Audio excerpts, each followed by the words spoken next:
কৃপা করে এসো এসো গোধারা।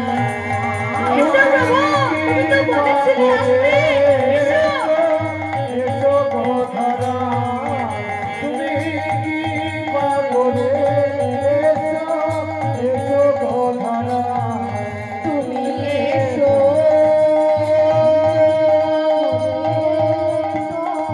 তুমি এসো তুমি এসো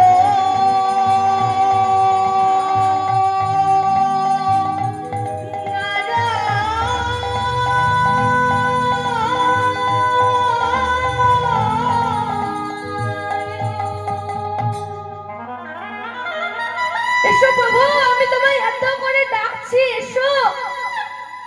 সেই অদ্বৈত প্রভু গঙ্গার এক গলা জলে দাঁড়িয়ে করে তুলসী পত্র লয়ে মহাপ্রভুকে ডাকছে আর বলছে, তুমি যাবার সময় আমায় একবারও জানালে না যে আমি চলে যাচ্ছি। নবদ্বীপের সমস্ত মানুষ আমার দিকে আঙুল তুলে বলবে, অদ্বৈতাচার্য তুমি কি এমন অপকর্ম করেছো যার জন্য মহাপ্রভু ওই লীলাচলে চলে গেলে? আমার তো বয়স হয়েছে, আমি তো তোমার সঙ্গে যেতে পারবো না, কিন্তু আমার একটা কথা রাখবে প্রভু, তুমি যে সমস্ত কথাগুলি ভক্তদের বলতে সেগুলো যেমন ভক্তরা গ্রন্থের মধ্যে লিপিবদ্ধ করে রাখতে, আমি যেন পরের জন্মে ভক্ত হয়ে এসে সেই গ্রন্থগুলি পড়ে আস্বাদন করতে পারি। আর কিছু চাই না আমি, আর কিছুই চাই না। ভক্ত বাঞ্ছা করি আমার নন্দের নন্দ,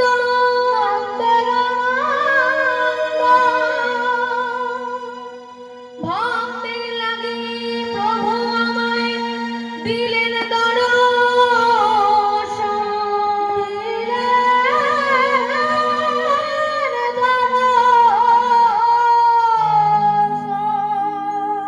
তাই হবে অদ্বৈতাচার্য, পরের জন্মে তুমি ভক্ত হয়ে এসে সেই গ্রন্থগুলি পড়ে আস্বাদন করো, তাই হবে।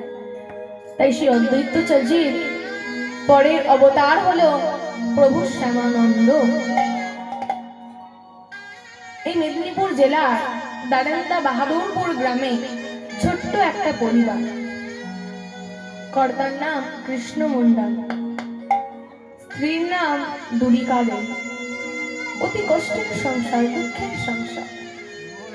একদিন দুরিকা দেবী তার স্বামীকে ডেকে বলছে, স্বামী এই দুঃখের জ্বালা যন্ত্রণা, সংসারের জ্বালা যন্ত্রণা আমি আর সহ্য করতে পারছি না, তুমি একবার জগন্নাথের কাছে গিয়ে আমাদের এই দুঃখের কথা জানাও। কি বলছো? যেখানে জগন্নাথের কাছে যায় সবাই তার কৃপা পেতে, তার দর্শন পেতে, আমি যাব সেখানে টাকা পয়সা চাইতে? এই কেমন করে হয়? কেন?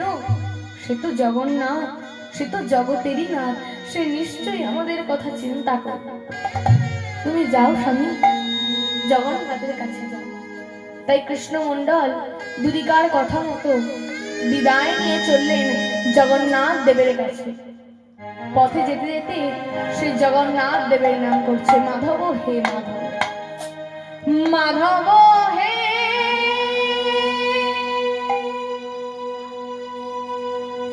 মাধব,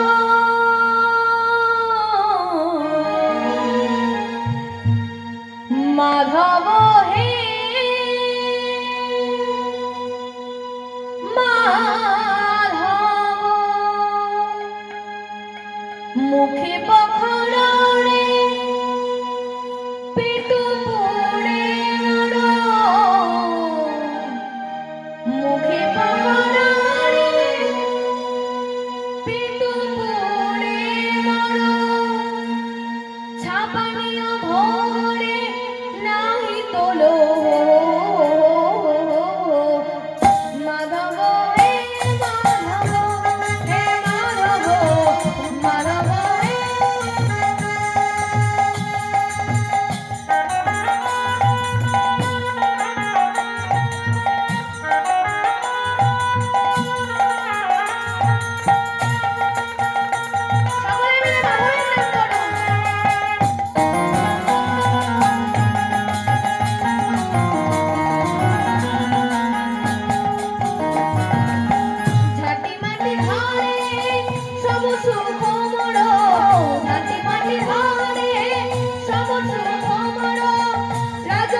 দাঁড়িয়ে তোমার নাম গাইবো, এই দাঁড়ানোর মতো জায়গাটুকু হলেই আমার হবে। আমার অত 2 বিঘা 5 বিঘা জমি চাই না। শুধু তোমার কাছে এসে দাঁড়াবো, দাঁড়িয়ে তোমার নাম গাইবো, এই দাঁড়ানোর মতো জায়গাটুকু হলেই আমার হবে। বাকি সম্পত্তি লুড়া নাহি মোড়ো, বাতিয়ে সম্পত্তি লুড়া নাহি মোড়ো, বিপদ বাটি রে ছিড়িয়া নিজরে কামিতি লভ করি নিরে, নিজরে কামিতি লভ করি নিরে, এ দেহরে নিরে লাগি মরিয়া খনিয়ে লুগালে লাজু লুচে মরো, খনিয়ে লুগালে লাজু লুচে মরো, খনিয়ে ফটরে নাহি তোলো মাধব হে মাধব হে মাধব, মাধব হে মাধব, মাধব মাধব হে মাধব, মাধব হে মাধব হে মাধব, মাধব হে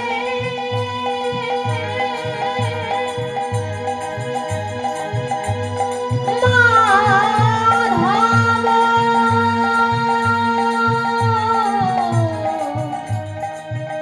মাধব হে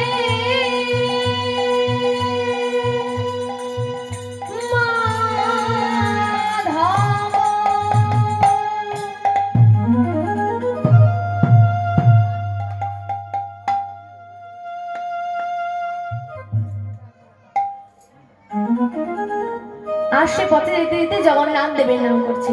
আমরাও সকলে মিলে জগন্নাথ দেবের নাম করব। সকলে চাদরের ভেতর থেকে হাতগুলো বার করব। এতটা ঠান্ডা লাগছে,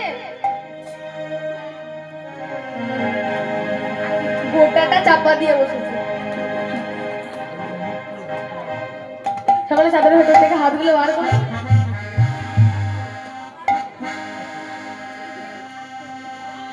সকলে আমার সঙ্গে জগন্নাথ দেবের নাম করবেন। জয় জগন্নাথ, জয় জগন্নাথ, জয় জগন্নাথ, জয় জগন্নাথ, জয় জগন্নাথ, জয় জগন্নাথ, জয় জগন্নাথ, জয় জগন্নাথ, জয় জগন্নাথ, জয় জগন্নাথ, জয় জগন্নাথ, সকলে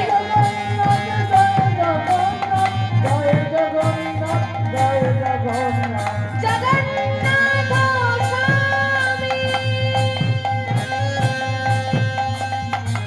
নয়ন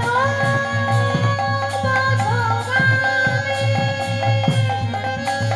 ভবতোমে, জগন্নাথ স্বামী নয়ন পথগামী ভবতোমে। জয় জগন্নাথ, জয় জগন্নাথ, জয় জগন্নাথ, জয়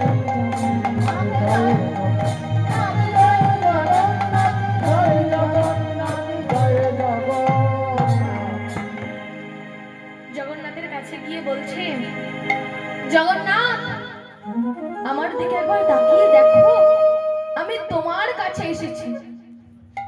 সে জগন্নাথের কাছে গিয়ে জগন্নাথকে বলছে, কি বলছে? মাধব হে আমি বহুত মিনতি করি, মাধব হে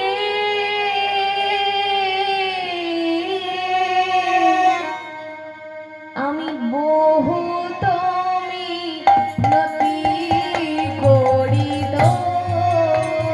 হরি হরি হে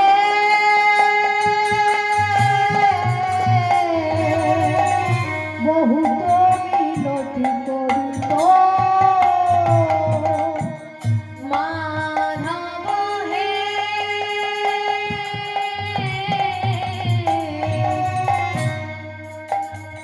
আমি বহুত মিনতি করি মাধব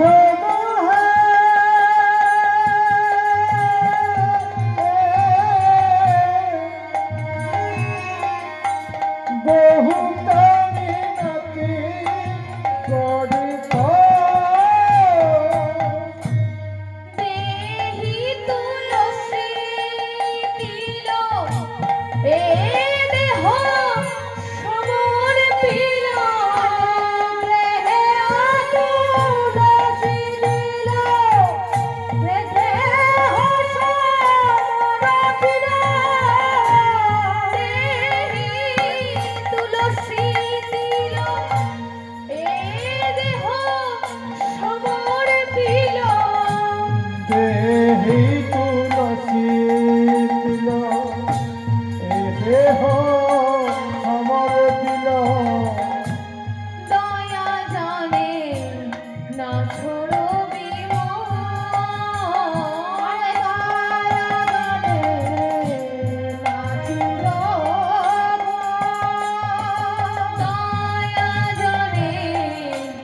না ছোড়ো বিমল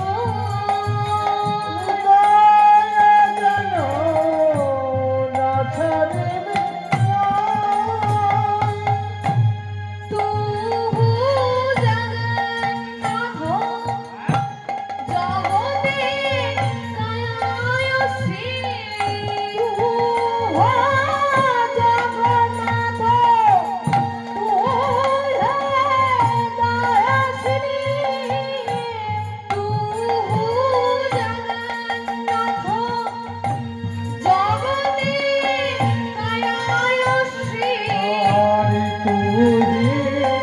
জগন্নাথ জগতের হইছি জগবাহি নহে মুই জগবাহি জগবাহি নাহি মোহি বলে আমি যে জগৎ ছাড়া নাই হে আমি যে জগৎ ছাড়া নাই হে আমি যে জগৎ ছাড়া নাই হে আমি যে জগৎ ছাড়া নয় হে তোমায় জগন্নাথ সবাই বলে আমি যে জগৎ ছাড়া নাই হে তোমায় জগন্নাথ সবাই বলে জগৎ ছাড়া নাই হে তোমায় জগন্নাথ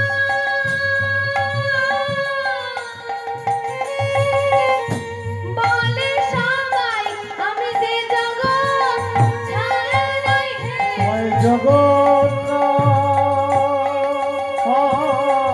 বলে সবাই আমি যে জগৎ ছাড়া নয় হে তোমায় জগন্নাথ বলে সবাই জন্মে নয় জন্মে জন্মে জগন্নাথ বলে সবাই এ জন্মে নয় জন্মে জন্মে জগন্নাথ বলে সবাই আরে জন্মে নয় জন্মে জন্মে জগন্নাথ বলে সবাই আরে জন্মে নয় জন্মে জন্মে জগন্নাথ বলে সবাই তোমারে জন্মে নয় জন্মে জন্মে জগন্নাথ বলে সবাই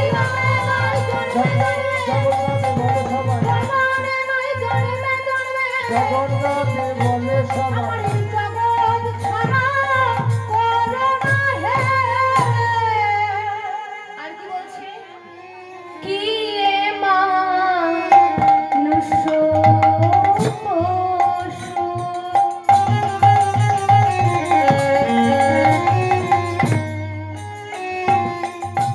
পাখি কুলে জনমিয়ে আর হে মানুষ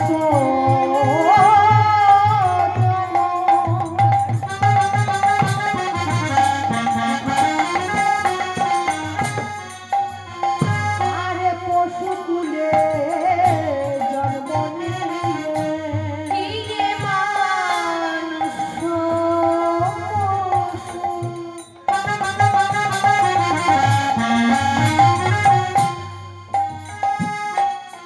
পাখি কুলে জনমিয়ে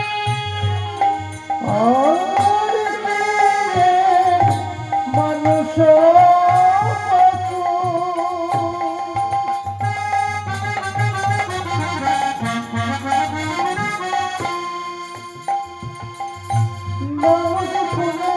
জনম লয়ে অথবা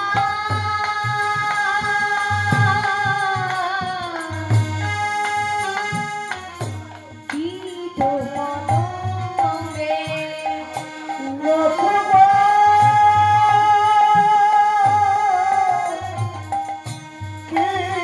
পতঙ্গে করবে বিপাকে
অতিশয় কাতর ভানয়ে বিদ্যাপতি অতিশয়ে কাতর আর ধনয়ে বিদ্যাপতি অতিশয় কাতর তারাইতে ইহ ভবসিন্ধু আর তারাহিলে দিও ভাব সিন্ধু তারাইতে ইহ ভবসিন্ধু তারাহিলে ইহ ভাব সিন্ধু তুয়া পদ পল্লব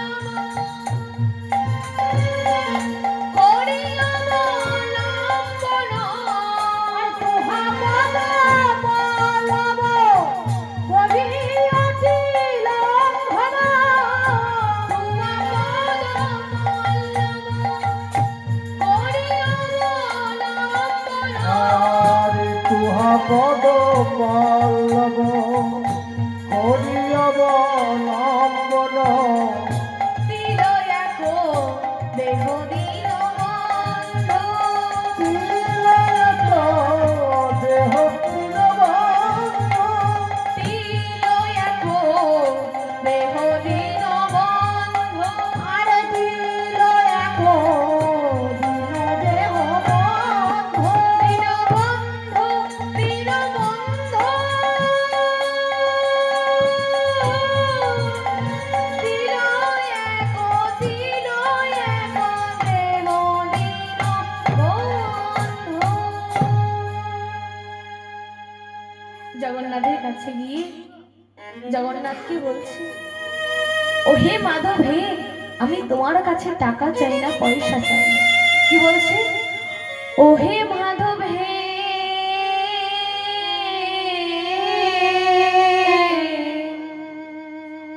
আমি তোমার কাছে টাকা চাই না পয়সা চাই না পয়সা চাই না ধন দৌলত কিছুই চাই না কিছু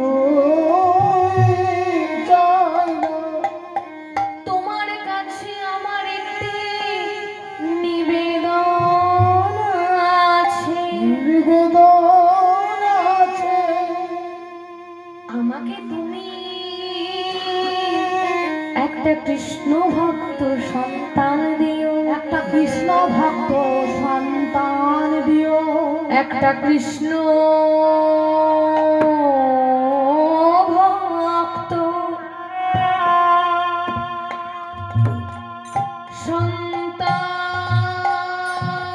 সন্তান দিও একটা কৃষ্ণ ভক্ত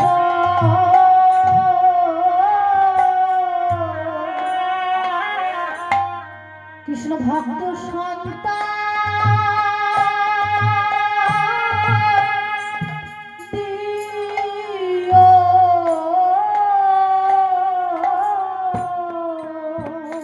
একটা কৃষ্ণ ভক্ত সন্তান দিও একটা কৃষ্ণ ভক্ত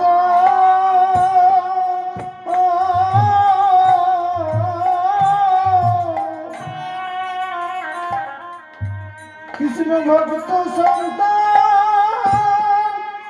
দিও যে সন্তান তোমার নাম গাইবে একটা কৃষ্ণ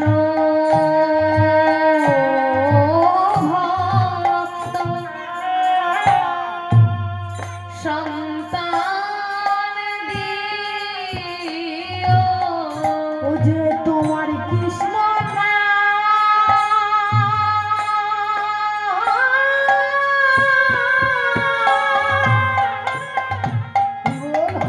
কৃষ্ণ নাম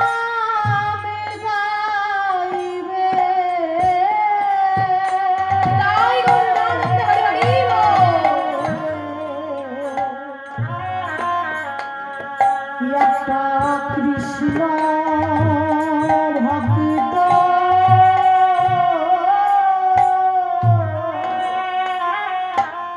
আমার সন্তান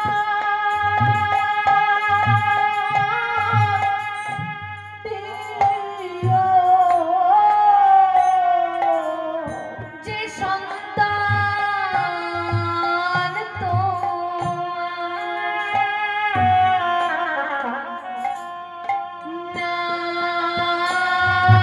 গাইবে একটা কৃষ্ণ ভক্ত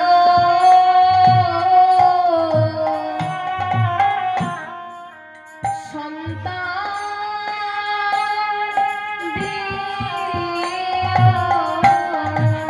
ও যেন আমার কৃষ্ণ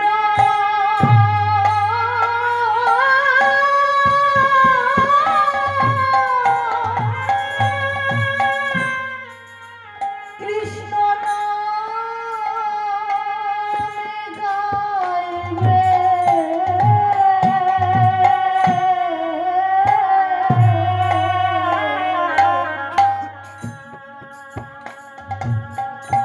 ও যেন আমার একটা কৃষ্ণ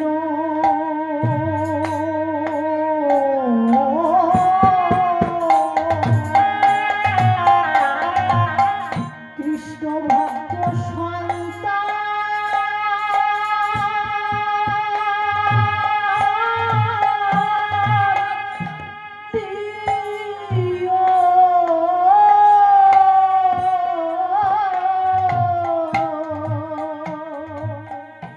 একবার প্রেমানন্দে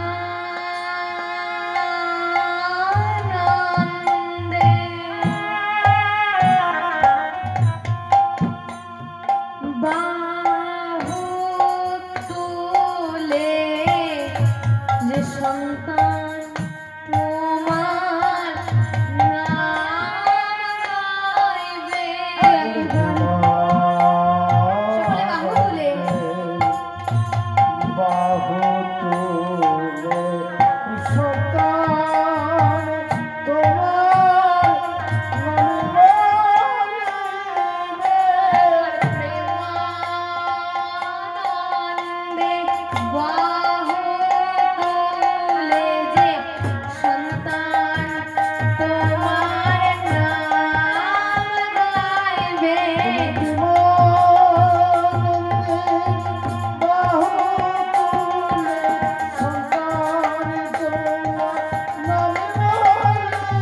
একবার প্রেমানন্দে বাহু তুলে সন্তান তোমার নাম গাইবে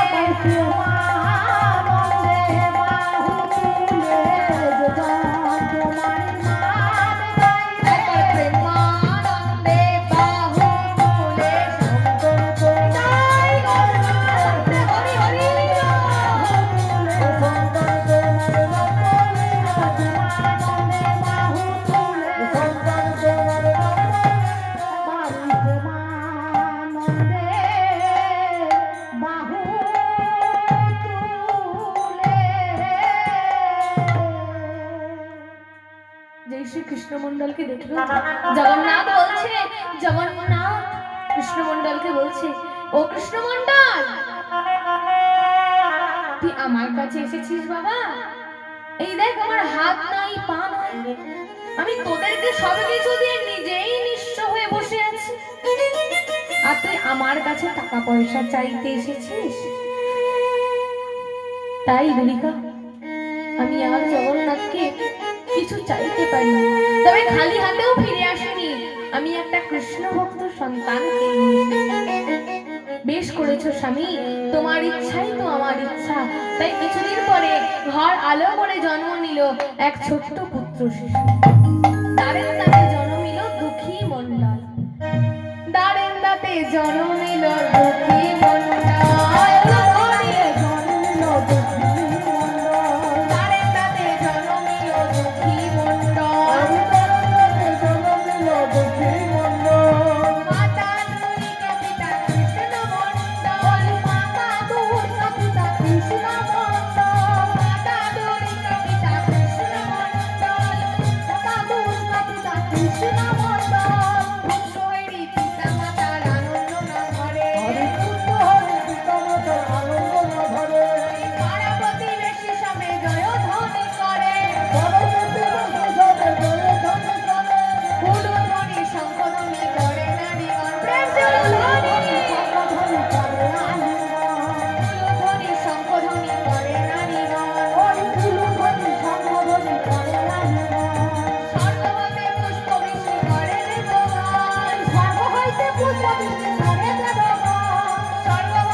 জন্ম হলো। কৃষ্ণমণ্ডল বাইরে বসে বসে হরিনাম করছে। ও কৃষ্ণমণ্ডল, তুমি এখানে বসে হরিনাম করছো? দেখবে চলো, তোমার এক পুত্র সন্তান হয়েছে। যেই সে সন্তানটিকে দেখতে গেল, অমনি দুর্গা বলছে, স্বামী, জগন্নাথ একটা পুত্র সন্তান দিয়েছে বটে, কিন্তু সন্তান যে আর বাঁচবে না। কেন দুর্গা? দেখো, এসে জন্ম থেকে কাঁদছে, কেঁদেই চলেছে, এর কান্না বন্ধ হয়নি। তুমি বাজার থেকে একটু মধু এনে দাও। আমি মধু পাবো কোথায়? আমার কাছে তো পয়সা নেই। কেন ধার করে এনে দাও? তুমি তো জানো দুর্গা, কারোর কাছে ধার করলে সেই ধার শোধ না করতে পারলে পরের জন্মে তার বাড়িতে আমায় কুকুর হয়ে জন্ম নিতে হবে।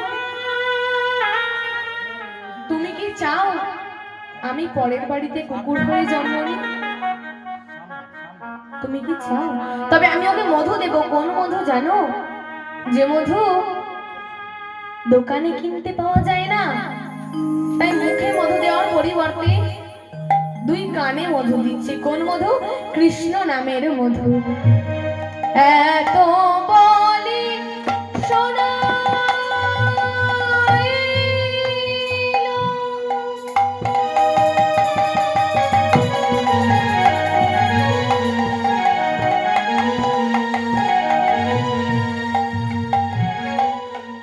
মধুর কৃষ্ণ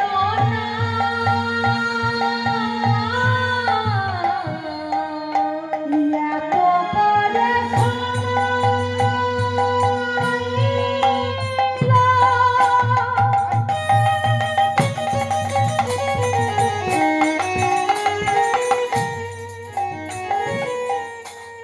মধুর কৃষ্ণ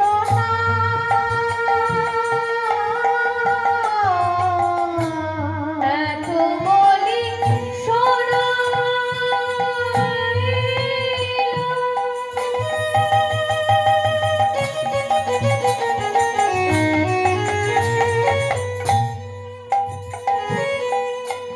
মধুর কৃষ্ণ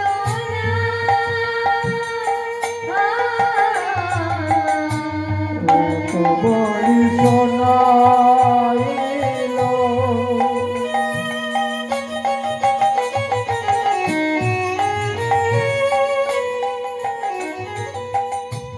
মধুর কৃষ্ণ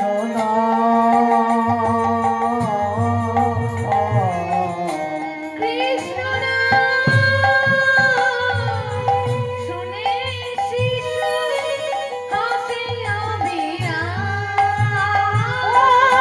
কৃষ্ণ নাম শুনে শিশু হাসে অবিরাম। কাঁদা বদনে হাসি এলো। ওই কাঁদা বাদনে হাসি এলো। কাঁদা বদনে হাসি এলো। ওই কাঁদা বাদনে হাসি এলো।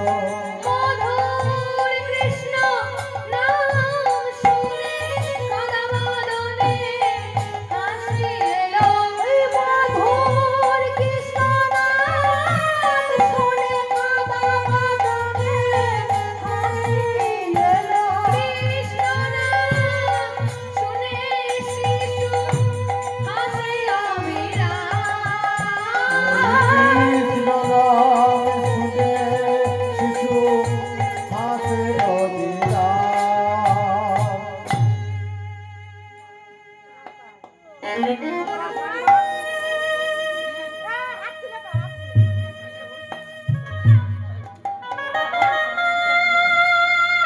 জানি তাই।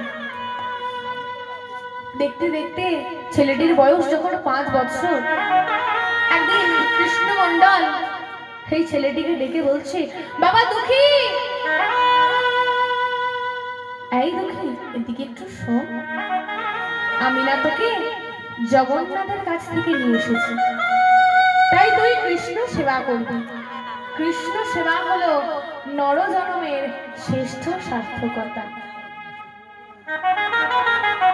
তাই একদিন রাতের অন্ধকারে সেই ছোট্ট ছেলেটি, 5 বছরের ছেলেটি তার পিতামাতাকে দূর থেকে প্রণাম জানিয়ে চলে যাচ্ছেন কৃষ্ণ ভজনের উদ্দেশ্যে।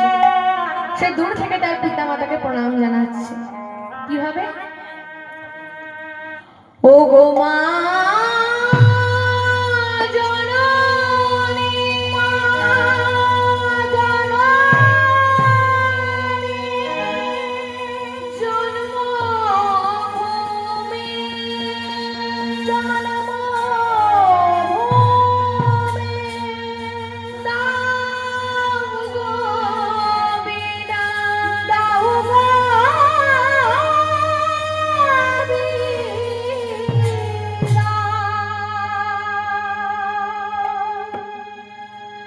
আরে যাবার বেলা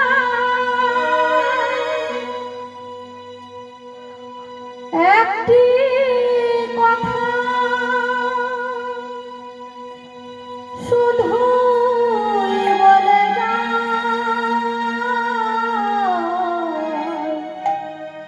জন এই হরিনাম গাইতে যেন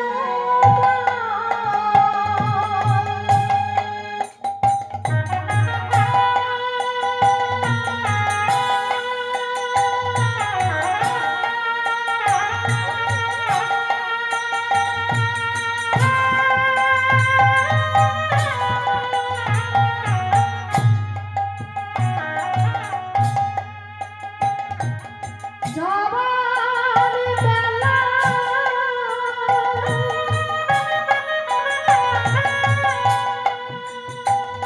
ওই একটি কথা শুধু বলে জন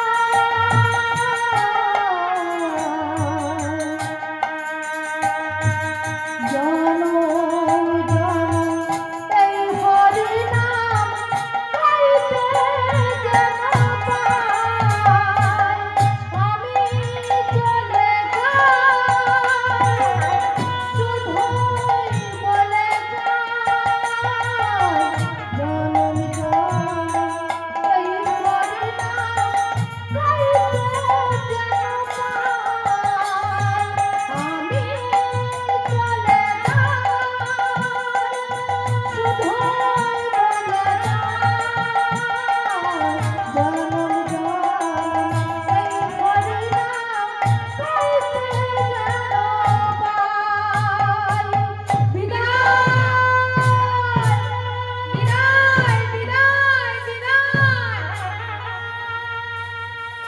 সে পিতামাতাকে দূর থেকে প্রণাম জানিয়ে চলে গেলেন কৃষ্ণ ভজনের উদ্দেশ্যে।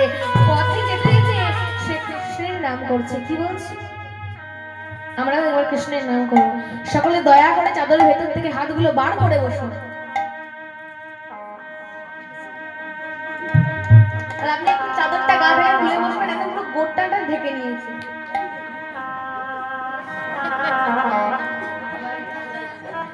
খুব ঠান্ডা লাগছে। তা আমি কি করে এখানে দাঁড়িয়ে গান করছি? ঠান্ডা লাগছে। হাতগুলো বার করুন। এই হাত বের কর। দেখো মেয়ে একটা ভালো গান ধরো, তাহলে দেখো হাত বার করবে। আর একটু অপেক্ষা করুন, তারপরে খাও।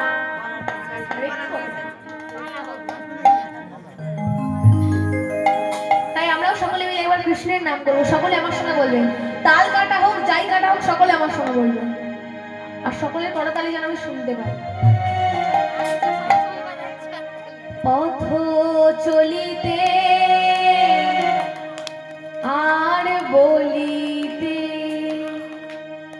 তোমরা গাহো গাহো কৃষ্ণ নাম,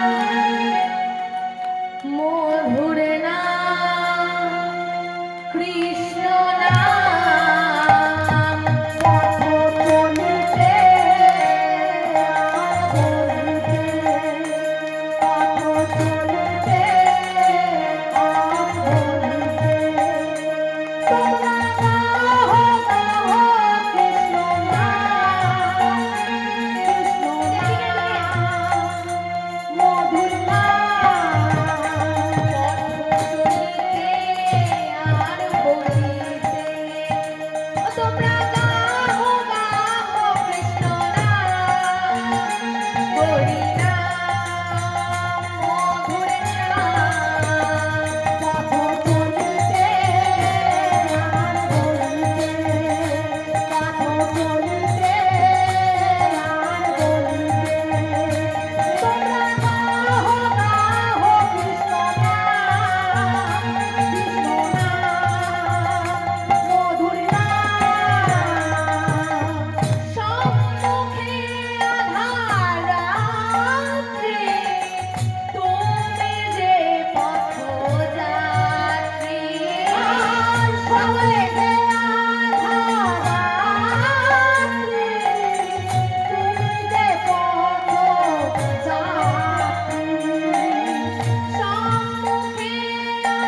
যেতে যেতে দেখা হলো এক বয়স্কের সঙ্গে।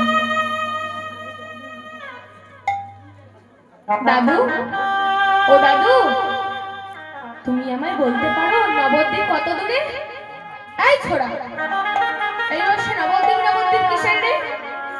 ভিক্ষা করতে এসেছিস, ভিক্ষা নেই। আজকে খাবো, শরীর ভালো না। একটু পরে আবার আসবো। এই নে 1 টাকা নিয়ে নিয়ে বাড়ি ফিরে যা। ও দাদু, তুমি আমার ভিখারি বললে, তবে আমি কিসের ভিখারি জানো?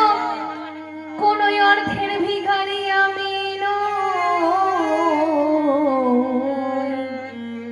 তবে কিসের ভিখারি জানো?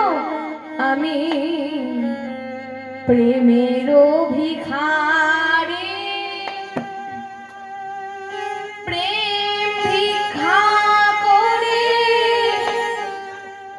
যাব গো নদিয়া।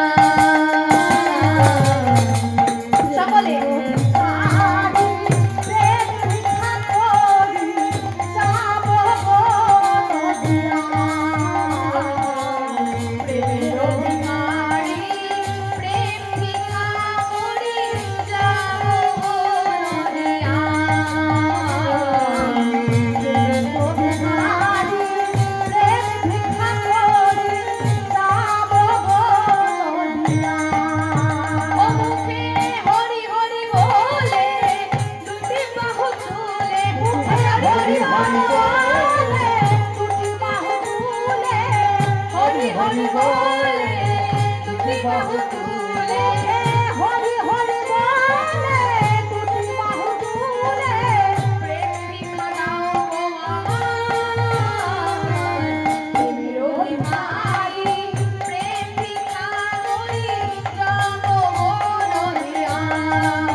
সে নবদ্বীপে সেই দয় চৈতন্য ঠাকুরের জয় দিবি।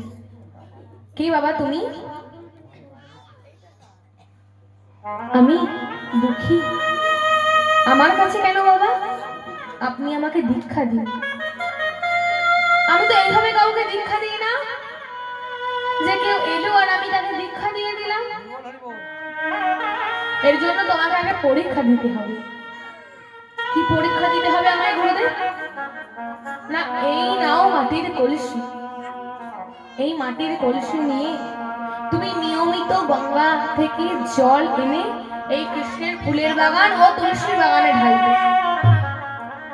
আমি যেদিন বুঝবো যে হৃদয় ভূমিটি উর্বর হয়েছে, সেদিন তোমায় বলতে হবে না বাবা। আমি নিজেই তোমার হৃদয় ভূমিতে কৃষ্ণ ভজনের বীজ বপন করে দেব।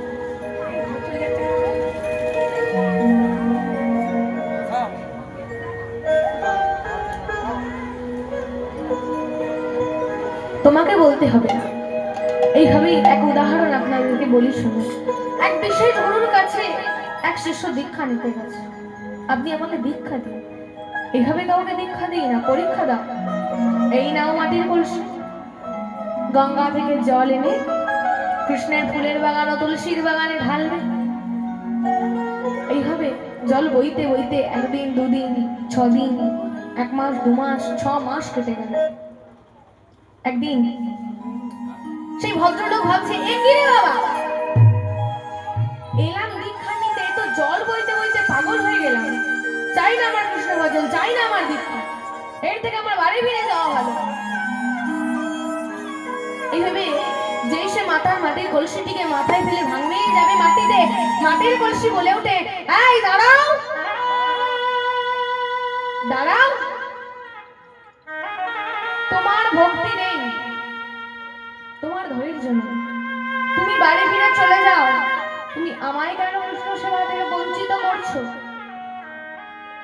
বলো, আমায় কেন কৃষ্ণ সেবা থেকে বঞ্চিত করছো? শুনবে, আমি কত ধৈর্যের পরীক্ষা দিয়ে এখানে এসেছি। তবে শোনো, আমি প্রথম জন্মে মাটির কলসি ছিলাম না, একটা জমিতে মাটি রূপে ছিলাম।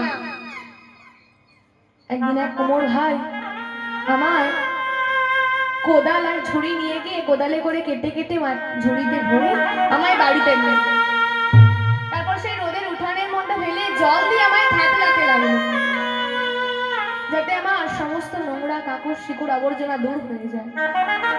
তারপরে কি করলো জানো, একটি নরম কাদা শেপ দিয়ে কুমোরের কাঠের চাকার মধ্যে বসিয়ে একটি লাঠি দিয়ে বনবন বনবন বনবন করে চাকাটা ঘোরাতে লাগলো। চাকাটা বনবন করে ঘুরছে, আমিও ঘুরছি। তখন কুমোর ভাই তার হাতের নিগুণ কায়দায় আমায় মাটির কলসির আকার দিল। কি সুন্দর হাতের কাজ, আমায় এই মাটির কলসির আকার দিল। তারপরে আমায় রোদের উঠানের মধ্যে ফেলে শুকাতে লাগলো। তারপর আমি যখন একটু শুকিয়ে গেলাম, কুমোর ভাই আমার এনে বাড়িতে আঁচির উনুনের মধ্যে বসিয়ে দিল। উনুনটা দাও দাও করে জ্বলছে, আমার সারা শরীর জ্বলছে। উনুনটা যখন নিভে গেল, আমি যখন টকটকে লাল হয়ে গেলাম, সে আমায় বাড়ির মধ্যে এক কোণে রেখে দিল। তারপরে কি করলো জানো, একদিন আমায় মাথায় করে বাজারে বিক্রি করতে নিয়ে গেল। তারপরে যখন আমায় বিক্রি করতে লাগলো, কারণ আমায় পছন্দ হলো না, তখন এলো তোমার শ্রী গুরুদেব। তার আমায় পছন্দ হলো, সে বাঁ হাত দিয়ে তুলে ডান হাত দিয়ে বাজিয়ে বাজিয়ে দেখে নিল ভালো বাজছি কিনা, ফুটো ফাটা আছে কিনা। আমি যখন পরীক্ষায় পাশ করে গেলাম, সে আমায় দরদাম করে কিনে নিয়ে চলে গেল। দেখো কেমন কপাল আমার, কষ্ট করলাম আমি, দুঃখ পেলাম আমি, আর মূল্য পেল একটা ওই কুমোর। এই তো আমাদের করে জল ভরে কৃষ্ণের ফুলের বাগান ও তুলসীর বাগানে দেওয়া। তাহলে তোমার ধৈর্য নেই, তোমার ভক্তি নেই, তুমি বাড়ি ফিরে যাও। আমায় কেন কৃষ্ণ সেবা থেকে বঞ্চিত করছো? বলো, আমায় কেন বঞ্চিত করছো? এইবারে সেই ছোট্ট দুঃখী জল বইতে বইতে তার নরম মাথায় হয়ে গেল দগদগে ঘাম, রক্ত, পুঁজ, এমনকি পোকাও পড়তে লাগলো। ছোট্ট ছেলে, নরম মাথা, জল বইছে অত ভারী কলসি করে, ঘা তো হবে। তাই সে ভাবলো, না না, এই ঘা রাখা যাবে না, যদি গুরুদেব দেখে তাহলে তো আমায় আর জল আনতে দেবে না। ওই জন্য সে এই অন্যটাকে নিয়ে মাথায় পাগড়ি বেঁধে নিল। হৃদয় চৈতন্য ঠাকুরের তার দিকে লক্ষ্য পড়লো, দুঃখী, এই দুঃখী, পাগড়ি বেঁধেছিস? এই জন্যই বলেছিলাম আগে পরীক্ষা তারপরে দীক্ষা। দেখলি তো, খোল বলছি পাগড়ি।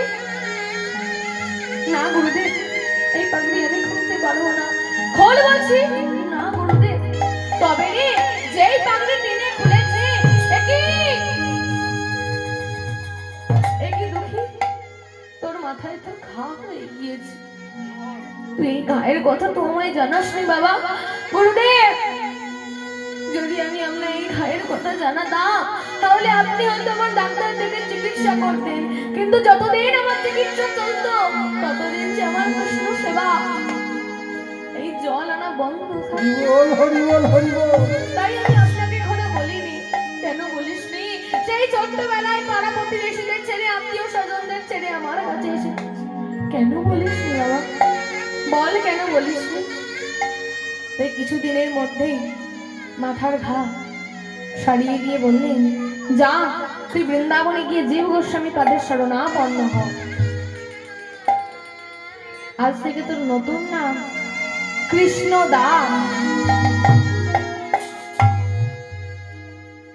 তাই হৃদয় চৈতন্য ঠাকুরকে প্রণাম জানিয়ে চলে গেলেন বৃন্দাবনে জীব গোস্বামী পাদের কাছে। তাই আমরাও সকলে মিলে একবার বৃন্দাবন যাব।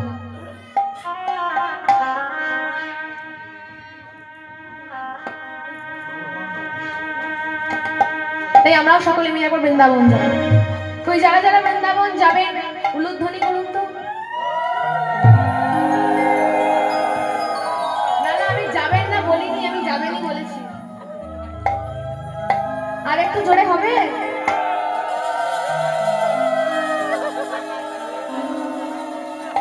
হেসেই আলা হয়ে গেলে একটু উলুধ্বনি করো, উলুধ্বনি।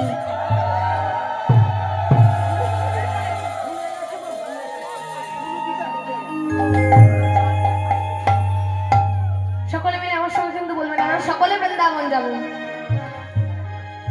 একবার চল রে আমার মন, মধুর বৃন্দাবন, যমুনার ধারে ধারে তমালের বন।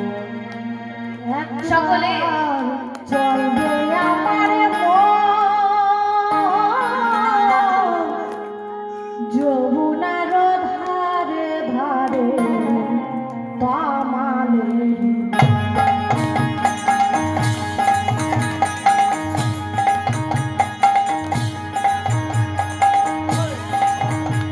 ঘর, চলবে আমার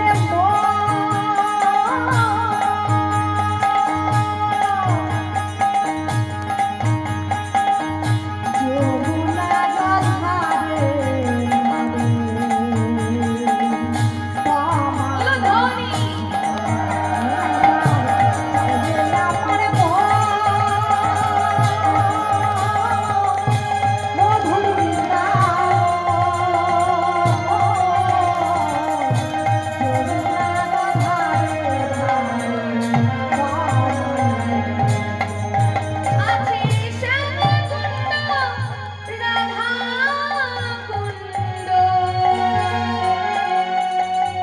গিরি গোবর্ধন। আছে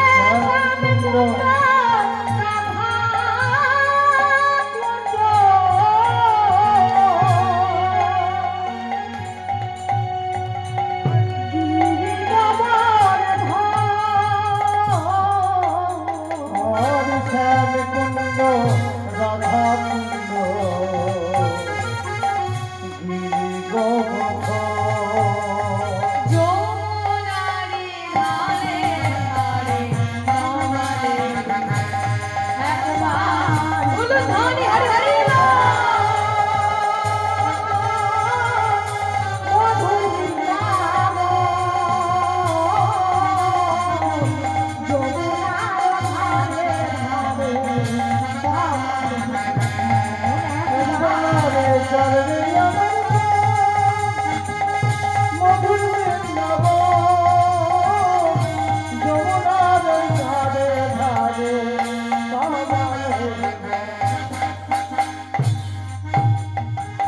সেথায় যাবি প্রাণ জুড়াবি,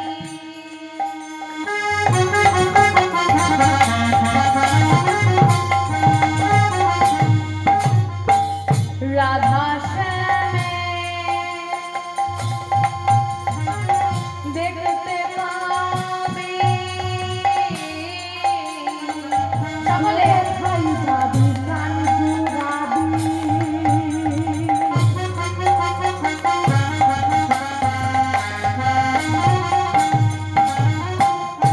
রাধা শ্যামে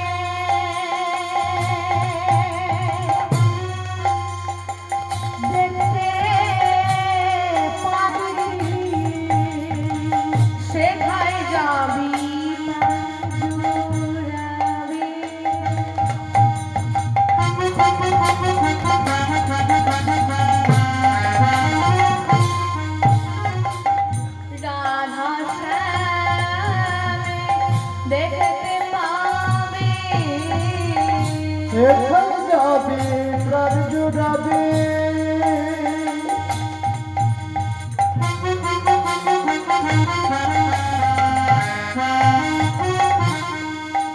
এমন রাধা শ্যামে দেখতে পাবি। দেখবি কদম তলায় দাঁড়িয়ে আছে, কদম তলায় দাঁড়িয়ে আছে। ও দেখবি কদম তলায় দাঁড়িয়ে আছে।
অনেকে উলুধ্বনি দিলেন, অনেকে উলুধ্বনি দেন।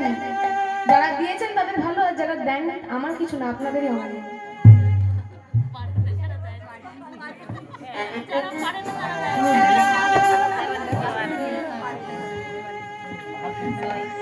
শ্রী জীব গোস্বামী পাদের জয়ধ্বনি দিচ্ছেন। জীব গোস্বামী পাদ কি জয় জীব গোস্বামী পাদ কি জয়। জীব গোস্বামী পাদ কি জয়। কে বাবা তুমি? আমি দুঃখী কৃষ্ণ দাস। এই এই দাঁড়া দাঁড়া দাঁড়া, যে কৃষ্ণের দাস সে আবার দুঃখী হয় নাকি? সে দুঃখী হয়? আমার বাবা মায়ের দেওয়া নাম দুঃখী, আর আমার গুরুদেবের দেওয়া নাম কৃষ্ণ দাস। তোর গুরুদেবের নাম কি? হৃদয় চৈতন্য ঠাকুর। ওরে বাবা, এই কে কোথায় আছিস? ওকে বসতে আসন দে, জল দে জল দে জল দে। আপনি আমার গুরুদেবের নাম শুনে এমন চমকে উঠলেন কেন? জানিস তোর গুরুদেব কে ছিল? তোর গুরুদেবের আগের নাম ছিল হৃদয় আনন্দ। হৃদয় চৈতন্য ঠাকুর কেন হয়েছে জানিস? তোর গুরুদেব ওই এই হৃদয়তে হৃদয় চৈতন্য আমার গৌরার নিতাই দুটি ভাই নাচছে, এই দৃশ্য সকলকে দেখিয়েছিল বলে তোর গুরুদেবের নাম হয়েছে হৃদয় চৈতন্য ঠাকুর। বল তুই কি করবি আমার কাছে? আপনি আমাকে দীক্ষা দিন, আমি সেবা করব। সেবা করবি? বৃন্দাবনে তো 64 রকমের সেবা। সঙ্গে সঙ্গে হাতে তুলে দিলেন ঝাঁটা। এই রে ঝাঁটা, এই ঝাঁটা নিয়ে তুই বৃন্দাবনের সারা কুঞ্জ মন্দির পরিষ্কার করবি। সঙ্গে সঙ্গে ঝাঁটাটিকে হাতে তুলে নিয়ে নয়নের জলে স্নান করিয়ে দিয়ে বলছে, ওরে ঝাঁটা রে, ওরে ঝাঁটা রে,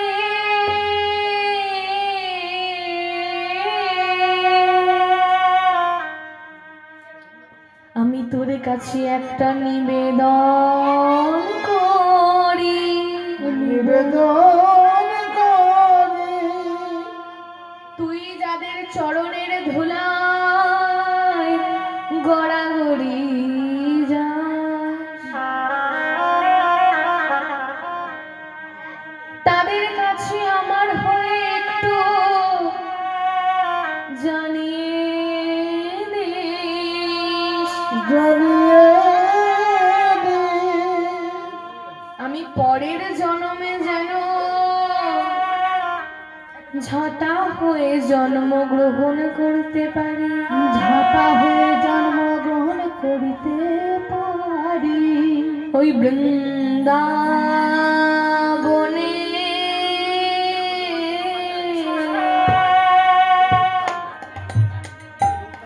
ঝাঁটা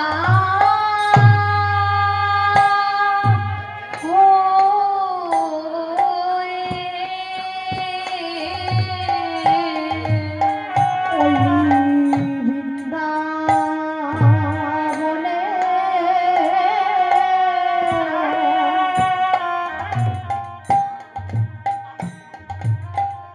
ঝাঁটা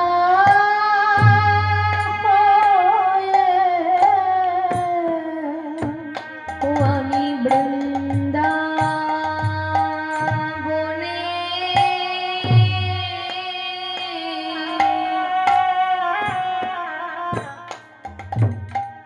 ঝাঁটা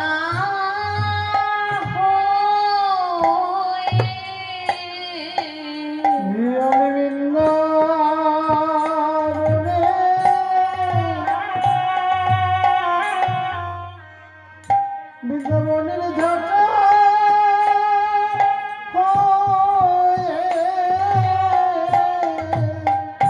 যেন ধুলায় গড়া গড়ে যাই, আমি বৃন্দাবনে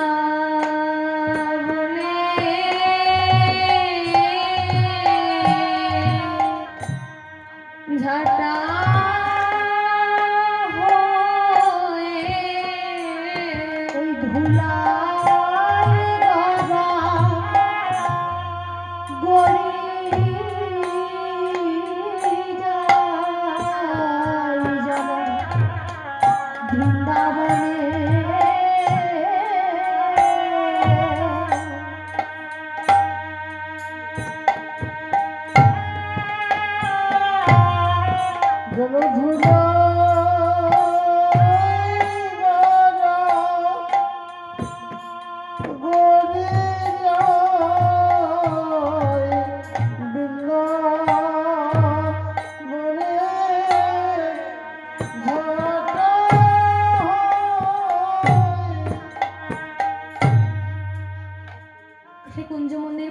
পরিষ্কার করছে।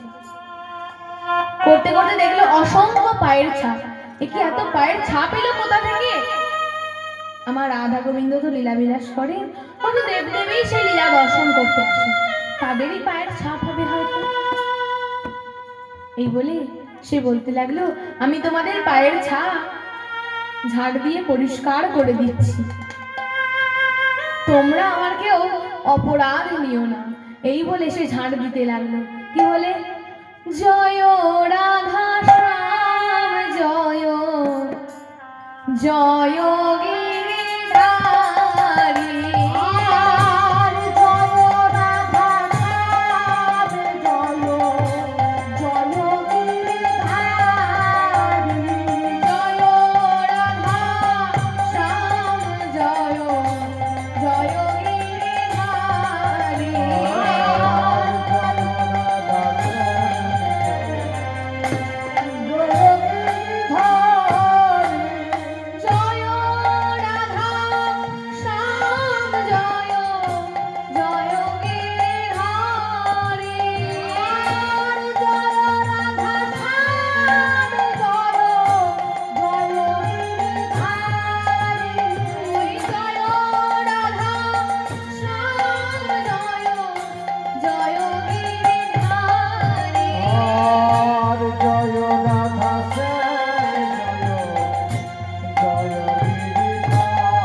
পরিষ্কার করতে করতে দেখতে পেল একটি নুপুর পড়ে আছে।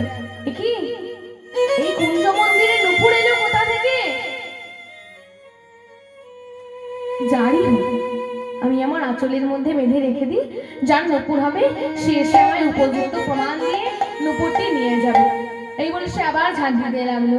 জয় রাধা শ্যাম জয় জয় গিরিধারী।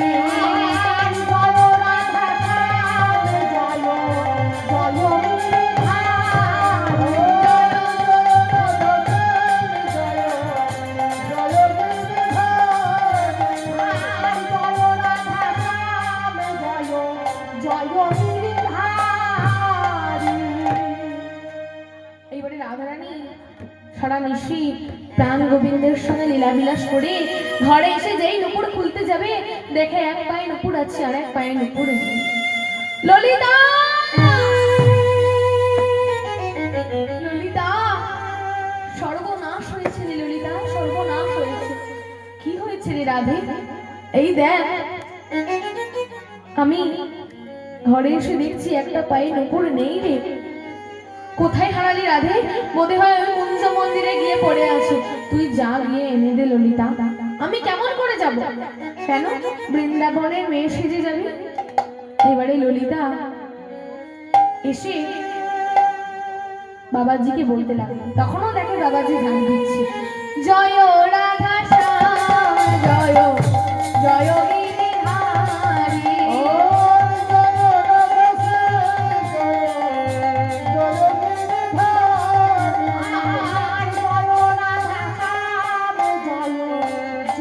গিরিধারী। বাবাজি,